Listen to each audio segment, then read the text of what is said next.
Japan's government defended tighter travel restrictions on visitors from China and South Korea, saying they were not too late to help slow the spread of the coronavirus outbreak, as Seoul protested the measures as excessive.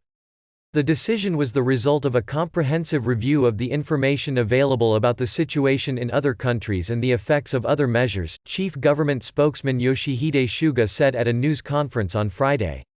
I think the timing is appropriate. The new measures, announced by Prime Minister Shinzo Abe on Thursday, came after weeks of criticism he was failing to tackle the outbreak head-on and coincided with the country's biggest one-day increase in new infections. The number of coronavirus cases in Japan stood at 1,057 as of Friday morning, with new infections reported from Yamaguchi Prefecture in the southwest to Hokkaido in the north, according to national broadcaster NHK.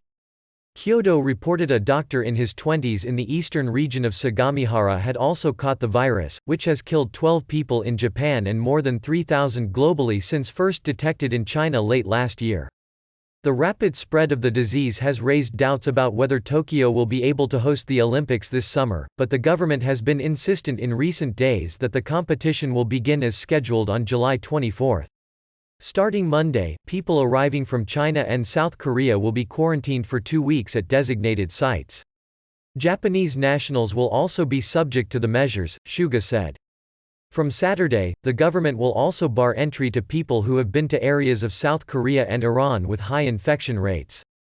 It is extremely regrettable Japan took this unreasonable and excessive step without sufficient prior consultation with us, and we strongly urge immediate reconsideration, South Korea's foreign ministry said in a statement. South Korean Prime Minister Chung Sai-kien said Seoul would respond with countermeasures, although he gave no details on what actions could be taken. Relations between South Korea and former colonial ruler Japan are already under strain by a dispute over wartime labor that has spilled into trade. Japan's economy minister acknowledged the restrictions could hurt inbound tourism, although he said the priority needs to be on preventing the spread of the virus.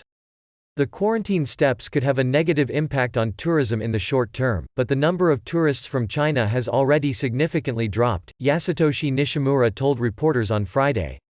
I will closely monitor the impact of the steps and how much we can curb infection. Chinese visitors in particular have been a linchpin of Prime Minister Abe's program for economic revitalization.